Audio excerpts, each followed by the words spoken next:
রাত 12টার পরে আল্লাহর 2টি নাম 21 বার পড়ুন, দুশ্মন শেষ হয়ে যাবে, দুশ্মন আপনাকে কোনো ক্ষতি করতে পারবে না, আপনার ঘরে সকল বিপদ আপদ থেকে আল্লাহ আপনাকে হেফাজত করবেন।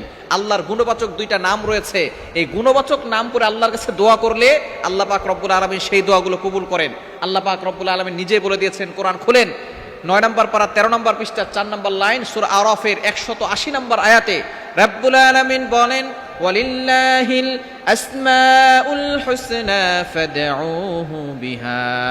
আল্লাহ পাক রব্বুল আলামিনের গুণবাচক কিছু নাম রয়েছে, এই নাম করে কোনো ব্যক্তি যদি দোয়া করে আল্লাহ পাক রব্বুল আলামিন তার সকল দোয়াগুলো কবুল করে নেন। গুরুত্বপূর্ণ 2টা নাম। অনেক সময় আমরা বিপদে পড়ে যাই, অনেক সময় দুশ্মন আমাদেরকে ক্ষতি করে বিপদে ফেলতে চায়, অনেক সময় জাদু করে, অনেক সময় ব্ল্যাক ম্যাজিক করে, কুফরি কালাম করে, অনেক দুশ্মনরা আমাদেরকে ক্ষতি করার জন্য ওত পেতে বসে থাকে।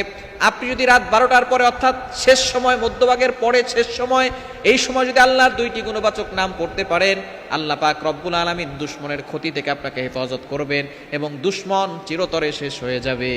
দুশ্মন অনেক সময় আমাদেরকে ক্ষতি করতে চায়, ভালো মানুষের দুশ্মন বেশি।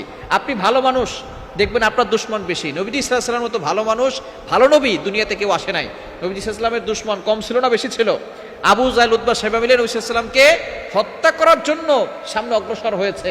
সুতরাং আপনি যত ভালো হবেন আপনার দুশ্মন তত বেশি হবে। তবে আল্লাহর উপরে ভরসা রাখবেন, আল্লাহ আপনাকে হেফাজত করবে যদি একিনের সাথে আপনি আমল করতে পারেন।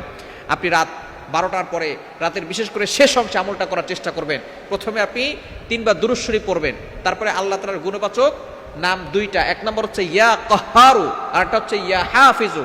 ইয়া কাহ্হারু মানে হে সর্বশক্তিমান, আর একটা হচ্ছে ইয়া হাফিজু হে সংরক্ষণকারী। এই 2টা আল্লাহর নাম, আল হাফিজু আল কাহ্হারু। আপনি 2টা 21 বার করে পড়বেন। আল কাহ্হারু, ইয়া কাহ্হারু, ইয়া কাহ্হারু 21 বার, ইয়া হাফিজু এটাও 21 বার।